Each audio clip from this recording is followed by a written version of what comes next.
ശക്തമായ മഴ തുടരുന്നു. ജലനിരപ്പ് ഉയരുന്നുണ്ട്. ചില വെള്ളക്കെട്ടുകൾ നമ്മൾ നോക്കിയാൽ ചെറുതായിട്ട് കാലും കൊണ്ട് തട്ടിവിട്ടാൽ പോലും വെള്ളം കെട്ടാതെ നമുക്ക് അവന്മാരുടെ ഒഴുക്കിനെ കറക്റ്റായിട്ട് വിടാൻ സാധിക്കും. അങ്ങനെ നമ്മൾ ഈ റോട്ടിൽ കൂടെ കാണുന്ന ഈ അതായത് നമ്മൾ പിള്ളേർ, നമ്മൾ വലിയവർ, മുതിർന്നവരൊക്കെ അടിച്ചേറ്റ് വീഴ് ചള്ളയൊന്നും ഉണ്ടാകാതിരിക്കാൻ നമ്മളെന്ത് ചെയ്യണം? പയ്യെ മഴയൊക്കെ ഇറങ്ങി നമ്മൾ നടക്കുന്ന റോഡൊക്കെ ആണെങ്കിൽ ആ റോഡും വഴിയുള്ള ചപ്പെല്ലാം ഒന്ന് എടുത്ത് വിടുവാണെങ്കിൽ അത് ക്ലിയർ ചെയ്തങ്ങ് പൊക്കോളും.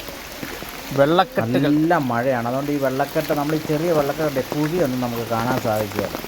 നമ്മൾ ഈ റോഡരികളൊക്കെ പോകുമ്പോഴാണെങ്കിലും, നമ്മൾ വണ്ടിയും കൊണ്ട് പോകുമ്പോഴാണേലും, ഒരു പുതിയ കേബിൾ കുഴിയാണേലും അല്ലാത്ത കുഴിയാണേലും മറ്റേ വാട്ടർ അതോറിറ്റിയുടെ ആണെങ്കിലും ഇവരൊക്കെ കുഴിച്ചിട്ടങ്ങ് പോകും.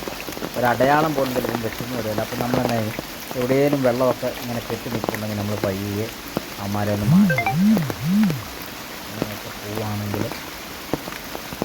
നമുക്ക് അപകടങ്ങൾ കുറച്ചൊക്കെ ഒഴിവാക്കാൻ പറ്റും. അപ്പോൾ നമ്മുടെ ഈ സമൂഹത്തിലൂടെ ഇങ്ങനെ ഇറങ്ങി നടക്കുമ്പോൾ വഴിയിൽ ഒരു കമ്പോ ഒരു കല്ലോ ഒക്കെ കണ്ടാൽ അത് എടുത്ത് മാറ്റാൻ തയ്യാറാണ്. കാരണം ഒരു കല്ല് കൊണ്ടോ ഒരു കമ്പ് കൊണ്ടോ ഒക്കെ ചിലപ്പോൾ ഒരു ജീവൻ തന്നെ നഷ്ടപ്പെട്ടേക്കാം. കാരണം വണ്ടി കൊണ്ട് പോകുമ്പോൾ അതേ തെന്നി വീണ് തലയടിച്ചൊക്കെ എത്രയോ പേർ മരിച്ചിരിക്കുന്നു. അപ്പോൾ നമ്മളെന്ത് ചെയ്യണം? വഴിയിൽ കാണുന്ന വലിയ കമ്പോ അല്ലെങ്കിൽ പഴത്തൊലികൾ ഇങ്ങനെയൊക്കെ ജലനിരപ്പ് വളരെ ശക്തിയായിട്ട് കൂടുന്നുണ്ട്. എല്ലാവരും ശ്രദ്ധിക്കണം. കുഞ്ഞുങ്ങളെ സ്കൂളിൽ വിടുമ്പോൾ അവരും ശ്രദ്ധിക്കണം.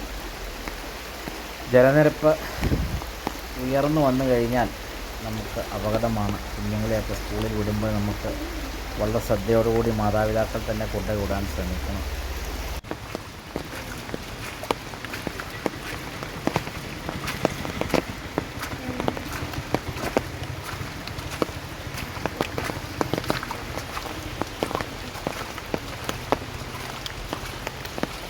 വീഡിയോ ഇഷ്ടമായി ഫോളോ ചെയ്യാൻ മറക്കരുത്.